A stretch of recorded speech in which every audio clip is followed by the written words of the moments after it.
నెల 21వ తేదీ ఆదివారం నాడు నిజామాబాదు ఎన్టీ రామారావు చౌరస్తా దగ్గర ఉన్నటువంటి టీఎన్జిఎస్ భవన్లో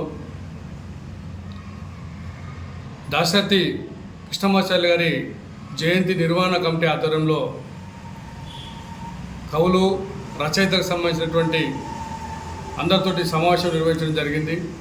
దీంట్లో ప్రధానంగా దాశరథి కృష్ణమాచార్య గారు ఏదైతే తన జీవితంలో ప్రధానంగా తెలంగాణ ఉద్యమంలో ఆనాడు నైజాం రాజును వ్యతిరేకిస్తూ చేసినటువంటి గేయాలు కావచ్చు, ఆయన రాసినటువంటి కవితలు కావచ్చు, ఆనాడు యువతకు ఎంతో ఆదర్శంగా నిలిచి యువత ఆనాడు నైజాం వ్యతిరేకంగా జరిగినటువంటి ఉద్యమంలో నా తెలంగాణ కోటి రత్నాలు వినానే నినాదము ఇతర కవితలు ఉత్తేజపరిచినాయి. ఆనాడు తెలంగాణ ఉద్యమంకు ఒక దశ దిశ ఉద్యమంగా ఆయన మాట నడిచినటువంటి సంగతి అందరికీ తెలిసిందే.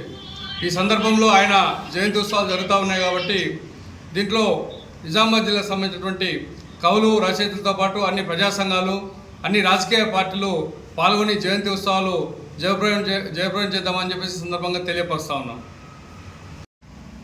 మోగబోయిన కోటి తమ్ముల గలాల పాట పలికించి నా కవిత జవంబు కూచి నా కళానికి బలము ఇచ్చి నడిపినట్టి నా తెలంగాణ కోటి రతనాల వీణ అంటూ నిజాం నవాబుకు వ్యతిరేకంగా యువతను ఒక స్ఫూర్తినిచ్చే విధంగా తెలంగాణ సాయుధ పోరాటంలో దూకించినటువంటి దాశరథి ఒక ప్రజాకవి, ప్రజలకు, కవులకు, కళాకారులకు స్ఫూర్తినిచ్చాడు. కాబట్టి ఆయన మనందరికీ ఆదర్శం.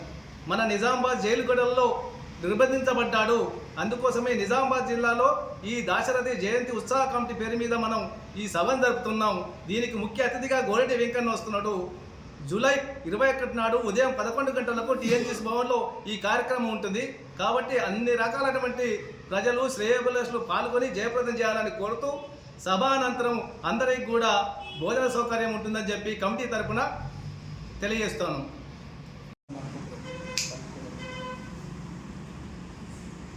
ఈ నెల 21వ తారీఖు ఆదివారం నాడు డాక్టర్ దాశరథి గారి జయంతి 99వ జయంతి జరుగుతుంది.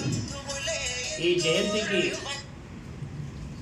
టీఎన్జిఎస్ భవన్లో జరుగుతుంది. ఉదయం 10:30 గంటలకు కవులు, కళాకారులు, మేధావులు, అన్ని రచయితల సంఘాలు ఈ సభలో పాల్గొని విజయవంతం చేయాలని కోరుతున్నాం. ఈ సభకు ముఖ్య అతిథిగా గోరటి వెంకన్న గారు వస్తున్నారు. ముందుగా కవి సమ్మేళనము, తర్వాత దాశరథి గేయాలు సభ జరుగుతుంది. కవులకు సన్మానాలు, భోజనాలు కూడా ఉంటాయి. కాబట్టి మీరందరూ ఈ సభకు వచ్చేసి సభను విజయవంతం చేయాలని కోరుతున్నాను.